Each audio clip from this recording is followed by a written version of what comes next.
সাফ জয়ের রেশ কাটতে না কাটতে এবার নতুন চ্যালেঞ্জের সামনে বাংলাদেশের মেয়েরা। অনূর্ধ্ব 20 এশিয়ান কাপের বাছাই পর্ব খেলতে লাওসে পৌঁছেছে পিটার বাটলারের শিষ্যরা।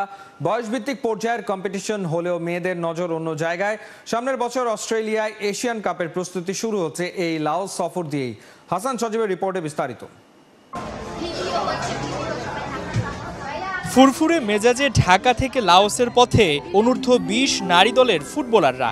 গেল কিছুদিন আগে ঘরের মাটিতে সাফ জয়, এবার নজর 2026 সালে থাইল্যান্ডে হতে যাওয়া এশিয়ান কাপের মূল পর্বে জায়গা করে নেয়া। চিলমুড়ে থেকেও কিভাবে কঠিন মিশনে নামছে ওরা।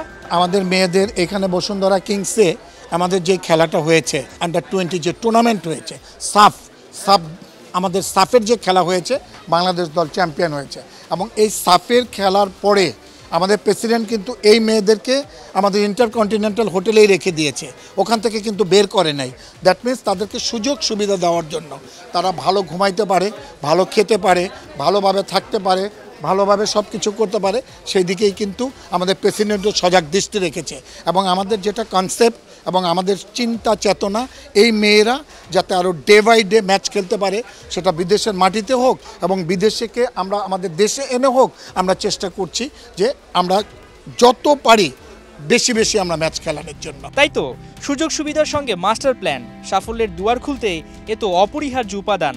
বাংলাদেশ নারী ফুটবল দলের সাবেক ম্যানেজার ও বর্তমানে বাফুফের মিডিয়া কমিটির চেয়ারম্যান আমিরুল ইসলাম বাবু বলছেন, লাওসে এটা কেবল অনূর্ধ্ব 20 দলের খেলাই নয়, আগামী বছর মার্চে সিনিয়র টিমের এশিয়ান কাপের জার্নি শুরু এখান থেকেই। লাওসে আন্ডার-20 মেয়েরা যাচ্ছে, যেখানে 9 জন প্লেয়ারই আছে যারা এশিয়া কাপটা খেলেছে বাছাই পর্বে।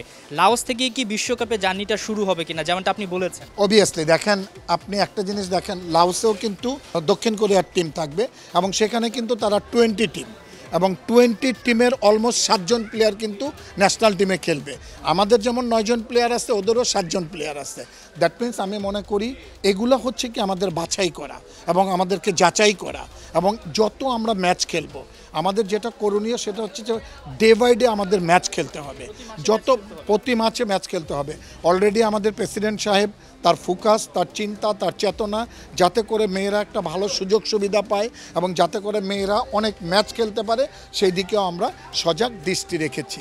সাউথ কোরিয়ার বয়সভিত্তিক দলের বিপক্ষে খেলে নিজেদের পরখ করে নেওয়ার সুযোগ তো থাকছেই, সেই সাথে তরুণদের জন্য নিজেদের যাচাই করারও বড় মোক্ষম সুযোগ এই টুর্নামেন্ট।